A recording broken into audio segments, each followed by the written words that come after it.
scripture for ages 3 to 2nd grade. At least I did. Another year and 11 days.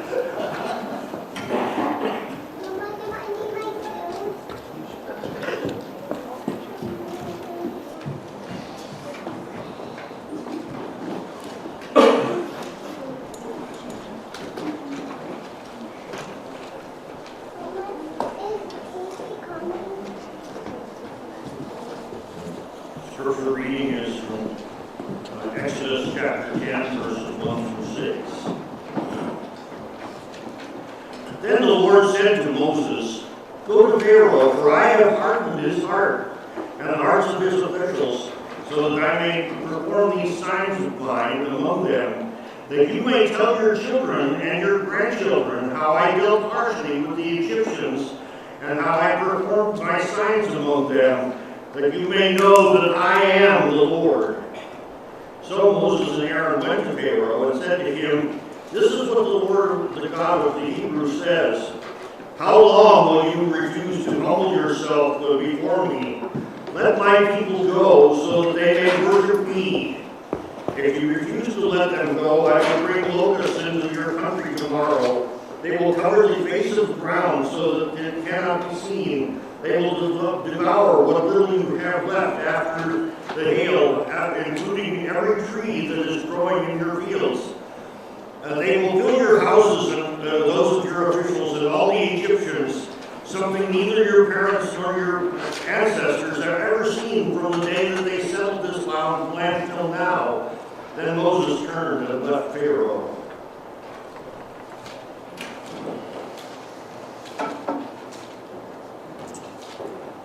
So I will claim to this day that the words were uttered in innocence, though they had an effect far beyond what I imagined.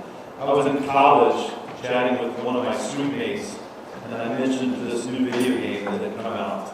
And I was talking about how great it was and how much he needed to play it. And he did something that very few people have done for me in my life, which is he actually listened to what I said and did it. And I didn't think anything of it, except I didn't see him for a while. A few days later, I see him, and he kind of emerges from his room, a bit bleary-eyed. I said, "Man, that game was great."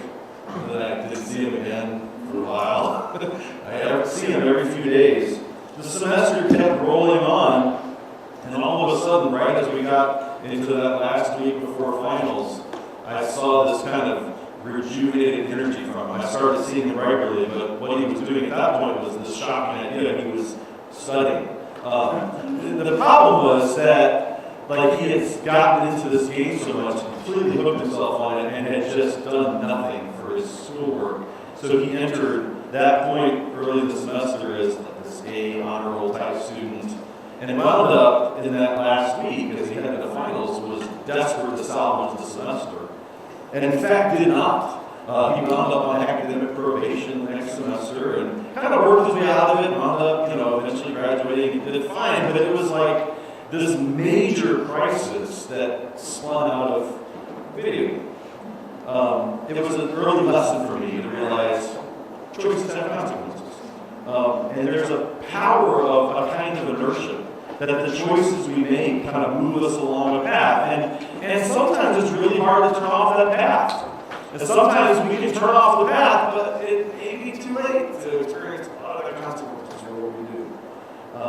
That's true in life. Sometimes you just kind of set yourself on this path and have this kind of inertia, and then you find out it may be too late to do something. There's also a kind of spiritual inertia that we can have in our life, where we can set ourselves on a spiritual path, and then we can realize along the way that that path is shaping us, that we're being shaped by the choices we're making and the life that we're living.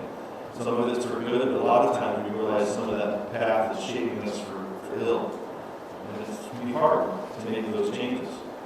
Here we are in Exodus chapter 10. We're getting late into the rhythm of the plagues, of the 10 plagues. And as God is giving these plagues, I hope you're kind of getting used to seeing some of the rhythms and the patterns. I've tried to point them out as we've gone through them. And just to feel there's a certain kind of, it's a repetition, but it's not just repeating the same things over and over. there's a cycle that's getting worse. And what's happening here as we go through chapter 10, we're going to start seeing the consequences of Pharaoh's resistance. That Pharaoh models for us a kind of spiritual inertia that has a power in his life and that serves as both as a great warning to us. If you don't have your Bibles open, I encourage you to open to chapter 10. I want to move through the 8th and the 9th plague, the plague of the locusts and the plague of darkness. But we open chapter 10 with this theme that's been resonating throughout the plagues, and it's the theme of the hard heart of Pharaoh. The opening verse, verse 1, God says to Moses, "Go into Pharaoh, for I have hardened his heart and the heart of his servants, that I might show these signs of mine among you." This hard heart of Pharaoh, I've tried to just talk about it in different ways as we've encountered it. I haven't just set aside the time to do a big comprehensive study. Mostly what I want you to do here is just to feel the tension in this story. What is it saying about what God is like? What is it saying about what Pharaoh is like? What is this about Pharaoh's hard heart? I'll offer first is that Pharaoh's hard heart is both a warning and an encouragement to us. We've seen we've seen three different types of phrases used when we talk about Pharaoh's heart. We've seen the reference to what we have here, God hardening Pharaoh's heart. We've seen references to Pharaoh hardening his own heart. We've seen more kind of amorphous references to Pharaoh's heart being hardened, as Pharaoh's heart was hardened, more passive kind of thing, which usually we think of as a divine kind of reference. But I want you to note here as we get towards the late in the plagues, that the theme of God hardening the heart of Pharaoh is a dominant theme in late in the plagues. Now, one of the mistakes that we can make when we think about the hardening of Pharaoh's heart is we kind of pick a lane and we want to feel like the Scripture is making us fight over the issue. The issue, theological issue that people want to fight about typically is this tension between what they'll call free will and divine sovereignty. And a lot of times that there's this assertion, a belief among many folks that those two are incompatible. That somehow if you have something of divine sovereignty, then somehow free will can't exist, or something, whatever we call free will. I think that's a really usually sloppily defined term. But whatever we mean by it, we usually mean that if God is sovereign, then that can't be true. Or if we're free, then somehow God's not sovereign. That's not the scriptural assertion at all. The Bible asserts, often without explanation that satisfies, but it asserts quite clearly that God is both sovereign and people are quite accountable for what they do. And here is, I think, a remarkable picture of that, the hardening of Pharaoh's heart. You can ask it really two ways. You can ask the question, is there a point in the story of the plagues where Pharaoh is ever doing something against his will? When Pharaoh turns Moses away, when Pharaoh refuses to let the people go, is there ever a point where you say, I really want to do this? And then as soon as he opens his mouth, like there's something like takes over his mouth, and suddenly his jaw is being moved against his will, or he's uttering words he can't even get up. I want to say, go ahead and go, and he opens his mouth, and what comes out is, there's no way, you're not leaving. No, there is no, you will get no sense if you read the story of the plagues over and over again. You'll never get a sense that Pharaoh is ever acting against his will. Pharaoh is doing what he wants to do, which I think philosophically is the nature of human accountability. That's what we might call free will. What is free will? To do what you want to do. If you're doing what you want to do, you're accountable for what you do. You're accountable for your actions. Somebody grabbed your hand and put a gun in it, and they fired the trigger by squeezing your finger. Are you accountable for that? No, that's not free action. But that's not Pharaoh. Pharaoh's doing what he wants to do. Is Pharaoh ever acting against the will of God? And there the answer is actually, I think, quite complex. Because I think the answer quite clearly for the plagues is both yes and no. Is he acting against his will? You bet. Over and over again. Because Moses is speaking in with the voice and the authority of God to say, let my people go. And Pharaoh again and again is saying no. That's against the will of God. And that's something for which he is facing accountability and punishment for his resistance. That's the whole story of the plagues. Is Pharaoh's refusal to bend the knee. hand, but it says over and over, God hardened Pharaoh's heart. Is he doing exactly what God wants him to do? Well, in one sense, yes. God is purposing to keep Pharaoh in his rebellious state, that rebelliousness will affect other people. He is keeping him there. And it's to display, his glory to the world, to display his glory to Israel. It says what it says right here. I've hardened his heart of servants, that I may show these signs of mine among them, and that you may tell in the hearing of your son and your grandson that I've dealt harshly with the Egyptians, besides I've done among them. That you may know that I am the Lord.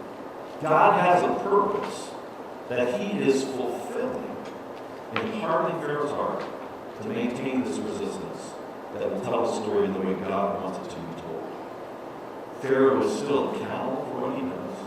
Pharaoh is doing what he does of his own accord. There's the tension. Scripture just presents that to us again and again. God is sovereign over the free actions of people.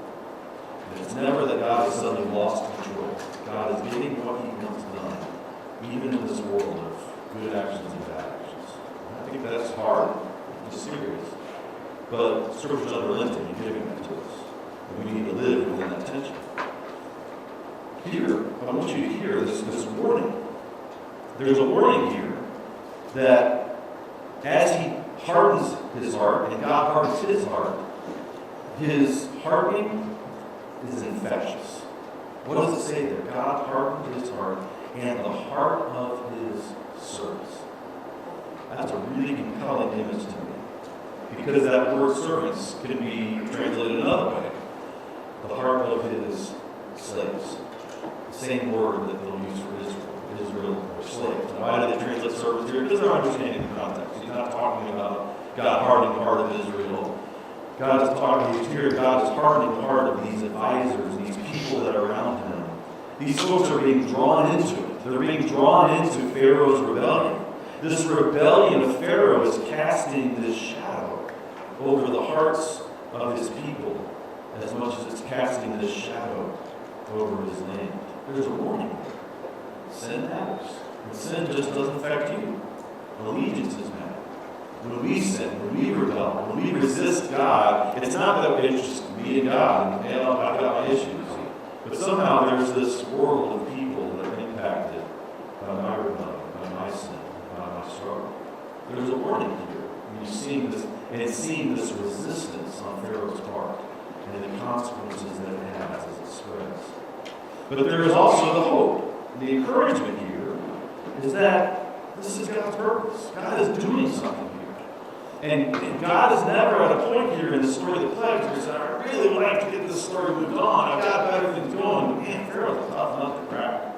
I cannot figure this guy out. God's never in that place. He never has that impossible person that he's up against and say, man, I just don't know what to do with this guy. I just don't know how to get through to him. I just don't know what I can do. God is never hopeless. God is always working with purpose and plan. It's unfolding. There's great hope in there that God is doing this in this way to maximize his glory, to display his glory not just to Moses and not just to Israel. As he, in a sense, back to what I said a few weeks ago, he's reintroducing himself to a people who over the centuries have kind of lost the sense of who they really are. They've lost the sense that they are people of Yahweh, not Egyptian slaves. And he's introducing himself, and he's not just saying it for their sake, but he is thinking of these future generations. On down to the last few chapters, we have enough evidence that he's thinking about us. He's telling us so that we can hear that story. A millennia later, and be shaped and transformed by this is who God is. And as we see that unfold, you see the battleground, the great battleground, the enemy of faith is pride. Look at verse 3. How does Moses confront Pharaoh this time? He says, thus says the Lord, the God of the Hebrews, how long will you refuse to humble yourself before me? The issue is his own sense of pride. To let the people go, to concede to Moses' request, to do what God is telling Pharaoh to do, requires that he bend the knee. It requires that he acknowledge there is a power greater than him, and there is someone who has authority over him. Though he's the king of the world, though he's the one treated and seen by many to be a God, and be the incarnation of God, though he is worshipped wherever he walks, the one who is worshipped as a God has to acknowledge there is a God above him. And for him to concede, he's got to bend.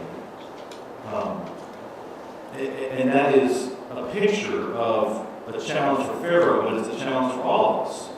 To acknowledge that God is God is to humble ourselves.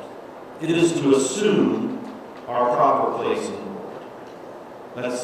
We're beginning to see the universe as it really is. To say there is a world, and I'm not on top of it. I'm not at the center of it. There are those above me. In fact, there is God above all of us. So we begin to order the world rightly when we bend the knee.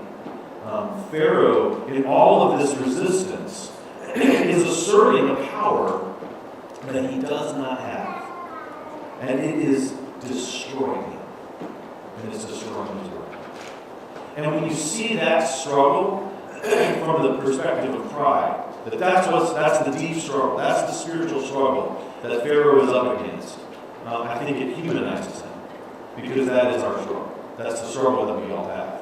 Our struggle with sin. Every time we sin, we are asserting an authority that we do not have. We are asserting a place to say, here's God's moral universe. Here's the way that God says the world ought to operate. Here's the way that it says that God is, because he's the one that created it. It's his place. And I'm going to assert to say, well, here's my moral universe. Here's the way I want things to operate. And here's how I will act instead. This is Garden of Eden level type rebellion. That's the basic nature of our sin struggle. We are asserting a place in the world that we do not have because we are assuming a kind of sovereignty over our own lives. We're in charge of our existence. Thank you very much. And so pride is the great enemy of faith for Pharaoh, but it is also the great enemy of faith for all of us. Our refusal to humble ourselves before God. To create a mythical world where somehow we have a private place that we do not have in the world as it really is. And that pride leads to foolishness. It's the old phrase, pride goes before the fall. Pride makes us do a lot of stupid things. We do a lot of stupid things when we're prideful. Here, it's led him to be tossed around here. The phrase there that stands out, verse 2, the translation that I have, the English Standard Version says, I have dealt harshly with the Egyptians. I think that's too kind of a translation. Some of the others here will pick up. Probably the best one is, I have made sport of the Egyptians. That's a good image. I've made a sport of them in these places. Why? Because this is not a battle of equal powers. It's just not a fair competition. I had a fun little conversation with somebody a few months ago. At the trough of the Chicago Bears experience here in January, before they traded everybody and they got every draft pick and now to eternity. But it's a different story maybe next season. But this season, they're as bad as they could be. And we were kind of speculating as we were watching one of the games, say, what if you put them up against, Alabama? Or any good college football team. How would they do? And we were kind of speculating. Well, I think they actually could still win. If you really took the worst NFL team against the best college football team, maybe. But what if you paired the Bears against the best state high school team? What kind of football? What's that? There we go. Yes. Well, what would happen then? I think they would get the high school team would be absolutely destroyed.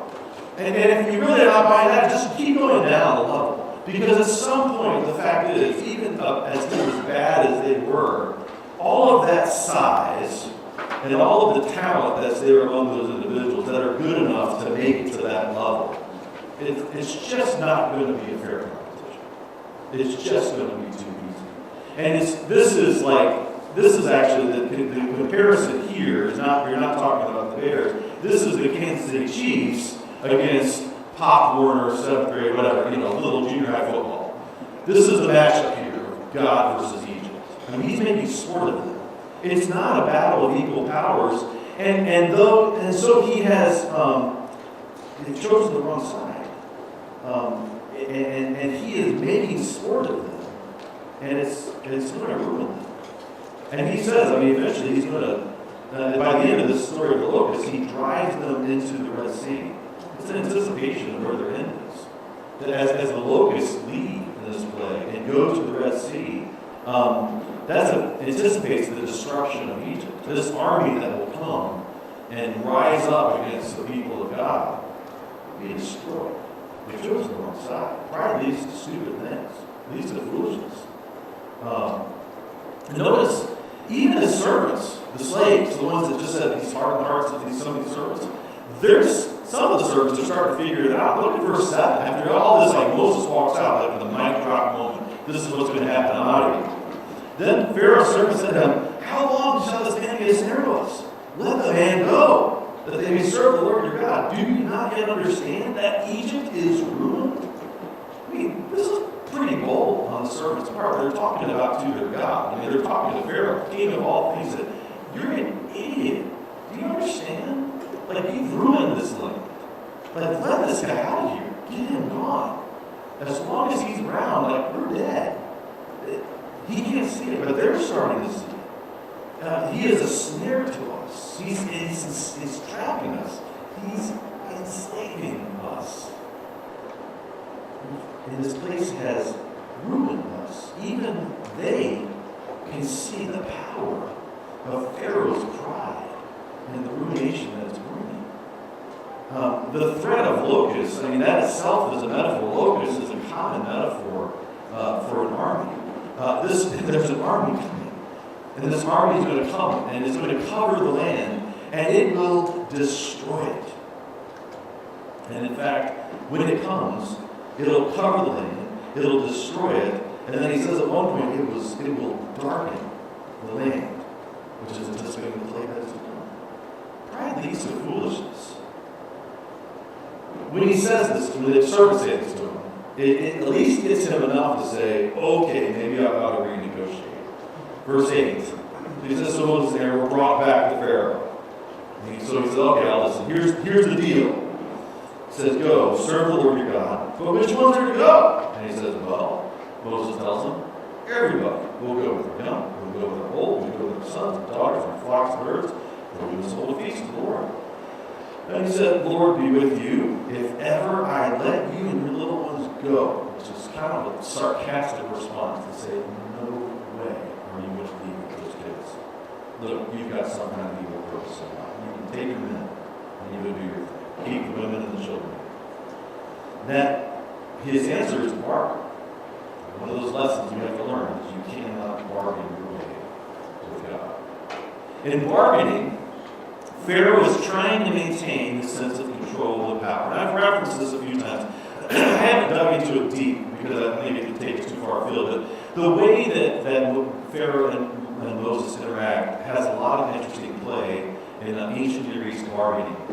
This is like bargaining that's happening.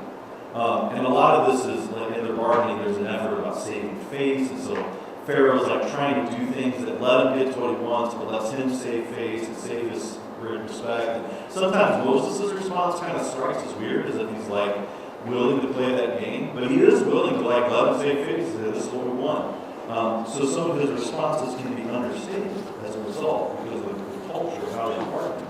But that bargaining is trying to maintain a sense of control and power, but to do so in a position where he is powerless. That is the lesson we're learning as this thing goes on. He is in a powerless place. He has nothing to offer. You just can't. And the problem is, with a lot of people, maybe there's places where people let you kind of have your pride when you walk away from the deal. You can't have your pride and have God too. You just can't. What to come to him is to surrender. And that's the hard part that he can't get over. He's just got to surrender what he wants. Moses' response to him in the bargaining, I think, is itself a good lesson for us. Worship is a family affair. The people of God, it's all the people of God. It's the men, women, the children, everybody. All of the people of God are a part of this. All of the people of God have value as a part of God's community.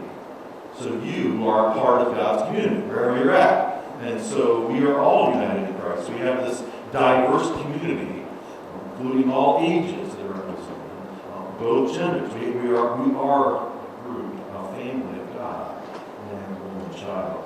We're all in this together. And I think that's a piece that, I appreciate the piece that we have in our practice to try to communicate that. We want to worship together, we have time for children's worship during the sermon, and there's try to balance the way that we minister to our kids through that ministry. But we have value in that we are gathering together as the people of God. And that's Moses' value in that. I think that's an important picture of who they are. So he's bargaining his way. You advance the story. Well, what does Pharaoh do? I mean, Pharaoh says, no, I'm not going to do this. So he said, okay, let's let this the plague unfold, and it does. If you look at verse 12 and on, you see this massive swarm of locusts that covers the land. The east wind blows the locusts there. The locusts come up over the land, verse 14. They settled on the whole country of Egypt. Such a dense swarm of locusts had never been seen before, nor ever will be again. They covered the face of the whole land, so that the land was dark. I mean, it's hard to imagine. There are times in history where we've seen plagues of locusts that have, just will stretch on for thousands upon thousands of miles. The density of them is just unbelievable. It's that kind of apocalyptic level plague that's darkening the land as it just brings this destruction. His response is an amazing response. Verse 16, I have sinned against the Lord your God and against you. Now therefore forgive my sin. Please, only this once. And plead with the Lord your God, only to remove this death from me. Isn't that a great response? I mean, people can pick at Pharaoh's responses, and I'd probably pick at this one, but if you took out that phrase, only this once, which, you can interpret several ways. You can interpret it kind of graciously towards Pharaoh or not. If you take out that phrase, that wouldn't be a bad picture of a confession we should utter to each other. I mean, we could have that as a communal confession. I have sinned against the Lord your God and against you. Therefore, forgive my sin and plead with the Lord your God to remove this death from me. That's not bad. What's the problem with it? Well, it's not true. The problem is it doesn't mean it. He utters the words, really nice, good words. This is the first time in one of his responses that he uses the term Yahweh. He uses God, calls God by name. I've sinned against Yahweh. And Moses is willing to intercede. He'll lift the plague. So in that, what he's doing is allowing Pharaoh to convict himself. Because it's not a real faith if it doesn't persevere. Real faith is a persevering faith. He may utter the words, but time shows that utterance is hollow. Time exposes the hollowness of a false faith. And I think that's a piece that should guide us as well. We encourage each other in perseverance. We balance our, I think there's a balance here as we see this story unfold, that in our evangelism, as we share the gospel. So one, we need to communicate with a sense of urgency. I mean, there's a time to decide. There's a time to make a decision for Jesus, and you don't have it forever. So the life of pride is this life of destruction. We can get off that path. There's a need for genuine conversion. But we're not interested in empty words, empty confessions. And so we don't have some kind of emotional thing where we're trying to twist people's arms and make them feel guilty until they give the right word, or say the right thing, or follow the right little script that we hand them. What we want, and what we're encouraging each other for, is a real faith.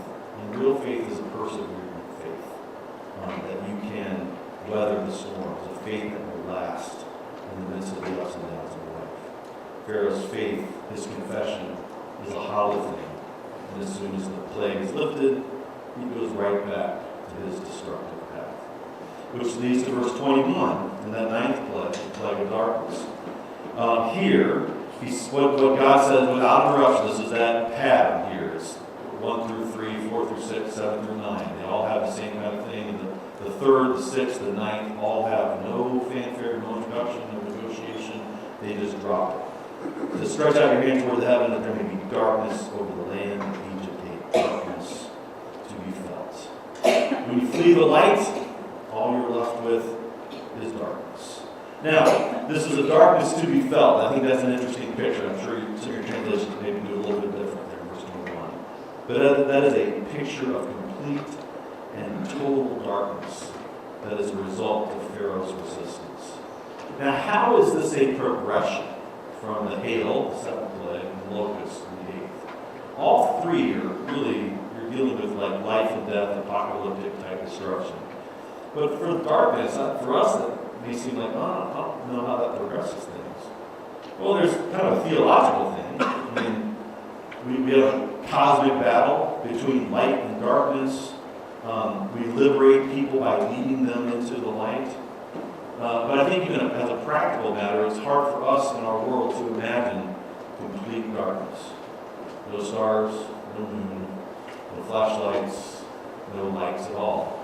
I mean, even if we were like, shut all the lights off in this room right now, close the doors, what would we be left with? Well, you got the exit signs that sometimes are working, and you got like a little light from the window. I don't know, it'd be hard to have spaces where you really experience complete and total darkness. For them, they didn't have a lot of those features. For them, darkness was immobilizing.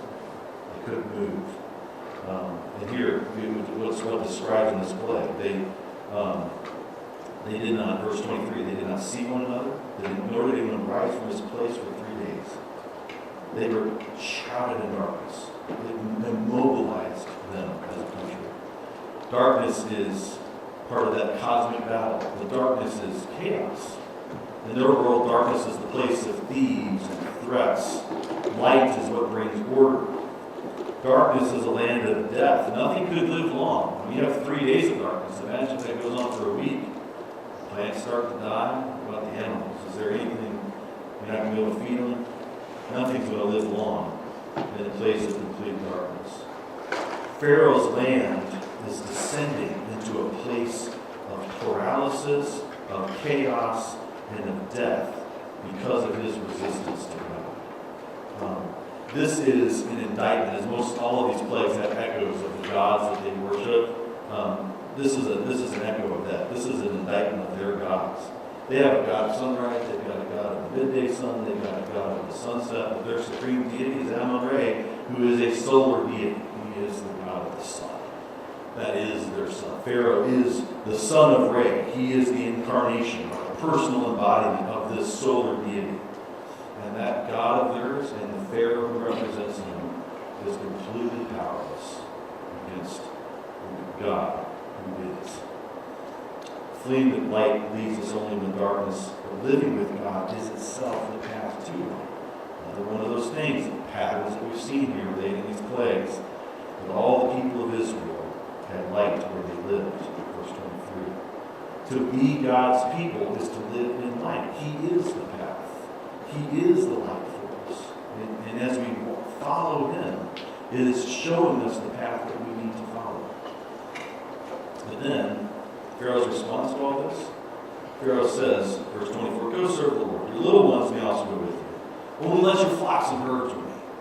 Keep bargaining. I'll just keep this livestock, so you got to come back. And nope, that's not going to work. We got to have our livestock. We're making sacrifices. So, this last time, verse 27, the Lord hardened Pharaoh's heart, and he would not let them go. Then Pharaoh said to him, get away from me, take care never to see my face again. For on the day you see my face, you shall die. Moses said, as you said, I will not see your face again. And so the bargaining comes to an end. And what I want you to see here is that the time to come to the light does not last forever. Pharaoh casts Moses out, but when you read those last words, you hear Moses countering that. This is not a punishment on Moses, but as he casts Moses out, he is bringing down a punishment upon himself. He's leaving, and he will not see his face again.